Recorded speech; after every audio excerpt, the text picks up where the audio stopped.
बेटा ये चैप्टर 11 है, इसका नाम है इकोसिस्टम। इकोसिस्टम की बात करें अगर हम, तो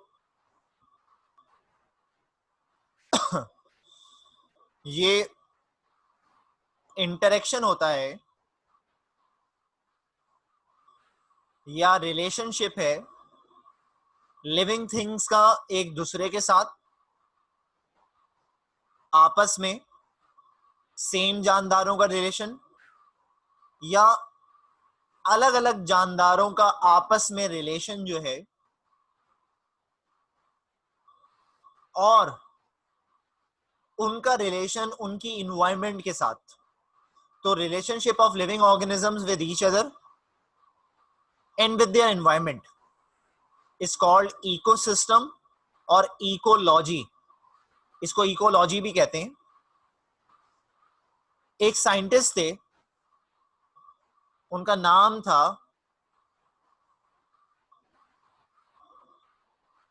अर्नेस्ट हैकेल।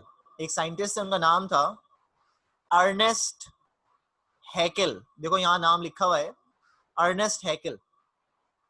अर्नेस्ट हैकेल 1869 में इन्होंने सबसे पहले ये टर्म दी थी इकोलॉजी की। तो इकोलॉजी पढ़ाई है रिलेशनशिप की लिविंग ऑर्गेनिजम्स की एक दूसरे के साथ और उनकी इन्वायरमेंट के साथ। और सबसे पहले ये टर्म दी थी अर्नेस्ट हैकेल साहब ने 1869 में। इसके अलावा कुछ डेफिनेशंस हैं इस चैप्टर के स्टार्ट में। सबसे पहले पॉपुलेशन, ये डेफिनेशन आपने फर्स्ट ईयर में भी पढ़ी थी। पॉपुलेशन जो है वो हम कहते हैं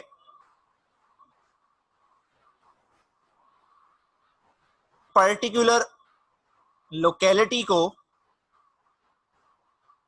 जो किसी एक जगह पे किसी एक मखसूस वक्त के अंदर रह रही होती है। तो number of individual living in a area at the same time is called population. जैसे बिलफर्ज इंसानों की पॉपुलेशन की बात करें तो इंसानों की जो आबादी है, सारे इंसान जो एक पर्टिकुलर जगह पे रह रहे हैं किसी एक मखसूस वक्त में, ये क्या कहलाती है? पॉपुलेशन कहलाती है इंसानों की। जबकि कम्युनिटी जो होती है वो डिफरेंट तरह की पॉपुलेशंस जो किसी एक जगह पे किसी एक वक्त में रह रही हो, तो उसको आप कहते हैं कम्युनिटी। तो अगर अलग अलग पॉपुलेशंस कंबाइन हो जाएंगी तो दे विल फॉर्म कम्युनिटी। एक ही तरह के स्पीशीज किसी एक जगह पे रह रहे हैं तो it will form a population. तो पॉपुलेशन और कम्युनिटी में तो बेटा ये डिफरेंस है। हैबिटेट किसको कहते हैं? रहने की जगह को कहते हैं। जहां पे लिविंग ऑर्गेनिज्म रह रहे होते हैं उसको हैबिटेट कहते हैं। हैबिटेट दो तरह की हो सकती हैं, या तो एक्वेटिक हैबिटेट होती हैं पानी में जहां पे जानदार रहते हैं, या टेरेस्ट्रियल हैबिटेट होती है जमीनी हैबिटेट जो जमीन पे जानदार रहते हैं। इसके अलावा habitat on the basis of size भी हो सकती हैं। एक होती है माइक्रो हैबिटेट, एक होती है मैक्रो हैबिटेट। माइक्रो हैबिटेट क्या? छोटी सी जगह जैसे पॉन्ड, लेक वगैरह। और मैक्रो हैबिटेट मतलब सी और रिवर वगैरह। हैबिटेट के मायने हैं रहने की जगह जहां कोई पर्टिकुलर ऑर्गेनिज्म रह रहा हो। इसके अलावा इकोसिस्टम की बात मैंने अभी आपको बताई इकोलॉजी में ही, कि ये इंटरेक्शन है या कम्युनिकेशन है लिविंग थिंग्स का आपस में और लिविंग थिंग्स का नॉन लिविंग थिंग्स के साथ, उनकी सराउंडिंग के साथ। अब नॉन लिविंग थिंग्स में क्या चीजें आती हैं? हवा, पानी, मिट्टी, आग। ये तमाम चीजों पे जानदार डिपेंडेंट है अपने आप को जिंदा रखने के लिए। जैसे गैसेस की बात करें अगर हम, तो गैसेस तो नॉन लिविंग सब्सटेंसेस हैं। बगैर ऑक्सीजन के कोई लिविंग ऑर्गेनिज्म सर्वाइव ही नहीं कर सकता, खास तौर पे एनिमल। प्लांट्स की बात करें तो प्लांट्स कार्बन डाइऑक्साइड के बगैर सरवाइव नहीं कर सकते। मिट्टी उनको चाहिए ताकि वहां से पानी हासिल कर सकें, मिनरल आइंस हासिल कर सकें। तो नॉन लिविंग थिंग्स जो हैं उन पे डिपेंड कर रहे हैं लिविंग थिंग्स। इसको इकोसिस्टम कहते हैं आप। बायोस्फीयर या इकोस्फीयर, बायोस्फीयर कहें या इकोस्फीयर कहें, एक ही बात है। बायोस्फीयर उस जगह को कहते हैं जहां पे अलग अलग तरह की जहां अलग अलग तरह के इकोसिस्टम चाहे टेरेस्ट्रियल हो चाहे एक्वेटिक हो, एक दूसरे के साथ लिंक हो जाएं और एक जाइंट इकोसिस्टम बना लें। इस जाइंट इकोसिस्टम को आप बायोस्फीयर या इकोस्फीयर कहते हैं। तो आप यूं कह लें combination of different communities with each other, इसको आप बायोस्फीयर या इकोस्फीयर या जाइंट इकोसिस्टम कहते हैं। जहां जो पूरी अर्थ है, आपकी पूरी earth, whole earth is called biosphere. ये भी आपने पढ़ा था फर्स्ट ईयर में। इसके अलावा एक डेफिनेशन है इकोलॉजिकल निच। इकोलॉजिकल निच क्या चीज है बेटे? इकोलॉजिकल निच ये है कि हर एक ऑर्गेनिज्म, ईच ऑर्गेनिज्म और इट्स पॉपुलेशन या उसकी आबादी प्ले करती है इंपॉर्टेंट रोल अपनी पर्टिकुलर हैबिटेट में। यानी कि जो ऑर्गेनिज्म है या आबादी जो है जहां पे वो रह रही है वहां पे वो रोल प्ले करती हैं। उनकी जो एक्टिविटीज हैं, उनकी जो रिक्वायरमेंट है, मतलब जो ऑर्गेनिज्म या आबादी जहां पे रहती है उनकी कोई ना कोई रिक्वायरमेंट होगी, वो कोई ना कोई फंक्शन परफॉर्म करते होंगे जो कि असरअंदाज होती है उस जगह पर जहां वो रह रहे हैं। उनकी ही एक्टिविटीज असरअंदाज होती हैं।